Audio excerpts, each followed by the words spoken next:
There is a tiny thing your cat does when they look at you.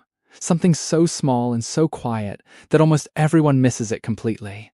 Maybe they catch your eye across the room, and they slowly, lazily close their eyes and open them again. Maybe their tail lifts straight up with a little curl at the top the second you walk in. Most people see these things 1,000 times and never realize what is happening. They think their cat is just being a cat, aloof, indifferent, doing its own thing. But what if I told you that these little signals are the deepest way a cat knows how to say I love you, and that 99% of owners are reading their cat completely wrong? I am Dr. Leo Tran, your neighborhood vet, and after years of watching cats and the people who adore them, I can tell you that cats are not the cold, uncaring animals people think they are. They love deeply. They just say it in a quiet language almost nobody was ever taught to read. Today, I am going to teach you that language, sign by sign, so you finally know exactly what your cat is telling you. And stay until the end, because there is a twist. The very same signals that show love can, when they suddenly change, be the first warning that your cat is sick. Let me start with the most beautiful one, the signal that melts me every time I see it, because it is the closest thing a cat has to a kiss. It is called slow blink. Picture your cat sitting a little distance away, calm, looking at you. And slowly, deliberately, they close their eyes, hold for a moment, and open them again. That is not your cat being sleepy. In the wild, closing your eyes near another animal is the ultimate act of vulnerability because it means letting your guard down completely.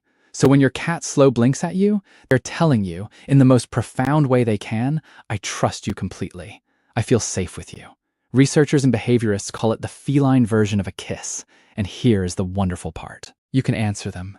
The next time your cat slow blinks, look at them softly and slowly close and open your own eyes right back. I promise you, you will see cats respond to this because you are speaking their language, telling them I love you and I am safe too. Try it tonight. It is the single best way to bond with a cat. The next signal lives in the tail, and once you learn it, you will see it constantly. A cat's tail is an emotional flag, and the happiest, most confident greeting in the entire cat world is the tail held straight up, vertical, often with a soft little curl or hook at the very tip, like a question mark. When your cat walks toward you with that tail up like a flagpole, they are not just passing by. That is a genuine, joyful hello, the same greeting kittens give their mother. If they then wrap that tail around your leg or your arm, that is the equivalent of a hug, a deliberate act of connection. Compare that to a tail tucked low, or puffed up, or lashing hard side to side, which signal fear or agitation. But that confident vertical tail with the little curl, walking right at you, is one of the clearest I am happy to see you signals a cat can send. Now let me tell you about a cat named Smokey, because Smokey taught his owner this next one without a single word. Every evening when his owner sat down, Smokey would march over and firmly bump the top of his head against her chin, then rub the side of his face along her cheek.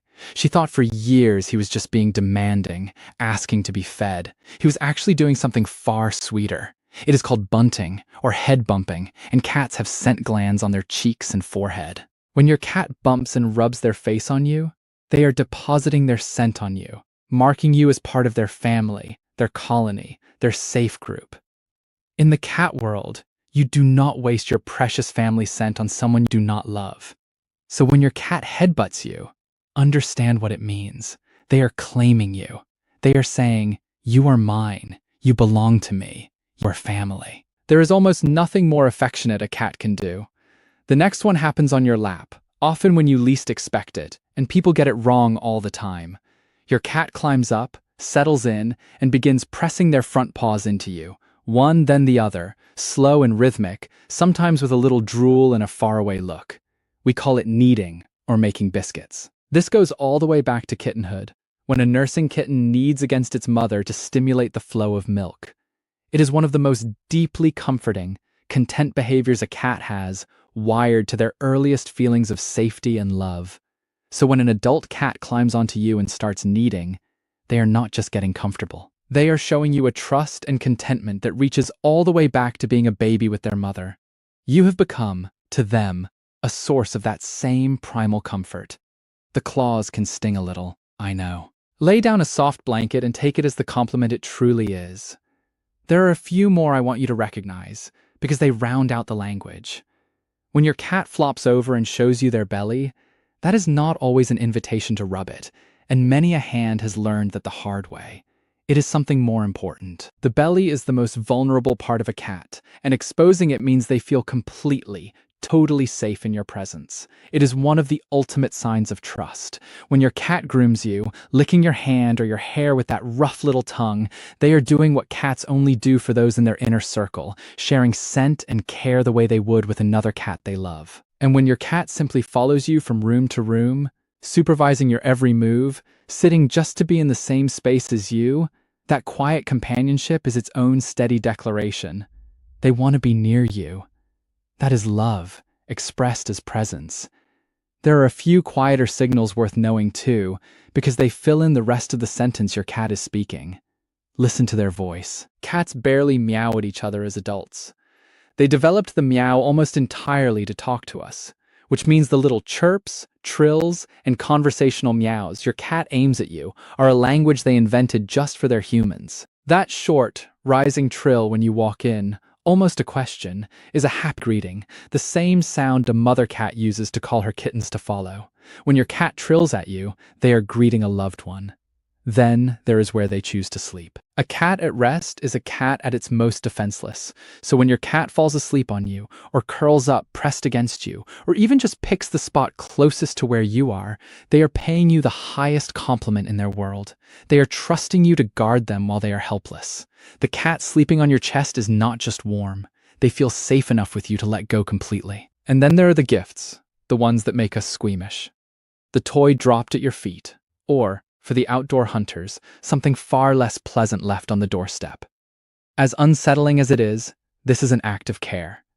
In the cat's mind, they are a capable provider sharing the bounty of a successful hunt with their family, the way a mother cat brings prey to her kittens to teach and to feed. A cat does not share food with someone they consider a stranger, so the next time you find a slightly chewed toy mouse placed deliberately by your shoe, try to see it for what it is, a gift from someone who is proud to take care of you. Let me tell you about a cat named Willow, because she shows how this all comes together and how it can change. Willow was a shy rescue who spent her first month hiding under the bed, and her owner was convinced she would never bond. Then came the first slow blink from the doorway, then a tail-up greeting in the morning. Then, one night, Willow climbed up and slept against her owner's side, kneading softly before she settled. Her owner had not done anything dramatic. She had simply been patient, calm, and consistent, and let Willow come to her. If you have a nervous or standoffish cat, that is the whole secret. Do not loom over them or force the contact. Get low, blink slow, let them approach and sniff your hand, and reward every brave step with calm, quiet attention. Feed them on a predictable schedule, play with them with a wand toy to build positive association, and give them high perches and safe hiding spots so they feel secure. Trust, with a cat, is not demanded. It is earned, slowly, and then offered as a gift. And once a cat decides you are family, that loyalty runs deep and quiet for the rest of their life. Now here is the twist I promised, and it is the reason I, as a vet and not just a cat lover, care so much about this language. Once you truly know your cat's normal signals, their slow blinks, their tail-up greetings, their headbutts and kneading, you hold a powerful early warning system in your hands. Because cats hide illness and pain better than almost any animal alive, and very often the first sign that something is wrong is not a dramatic symptom. It is a quiet change in these very behaviors. The affectionate cat who suddenly stops greeting you, stops slow blinking, hides away, and wants to be left alone, may not be moody. They may be in pain or feeling sick. And just as telling, the independent cat who suddenly becomes unusually clingy, following you everywhere and desperate for contact, can also be signaling that they feel unwell. So pay attention, not just to the love, but to changes in how it is expressed. A sudden shift in your cat's normal affection, especially alongside changes in appetite, litter box habits, or energy, is a real reason to call your vet. Knowing their language lets you catch trouble early, when it matters most. Let me clear up the biggest myth while I am here, the one that breaks my heart, that cats are aloof and do not really love their people. It is simply not true. Cats form deep, genuine attachments. They have just never been as loud about it as dogs. Their love is quieter, subtler, written in slow blinks and curled tails and the gentle press of a forehead against your chin. The owners who feel unloved by their cats are almost always just reading the wrong language. Once you learn to read the right one, you discover your cat has been telling you they love you all along. So tonight, watch for it. Catch that slow blink and send one back. Notice the tail go up like a flag when you come home. Feel the headbutt for what it really is. Your cat has been speaking to you this whole time, in a language of trust and belonging, and now you finally understand it.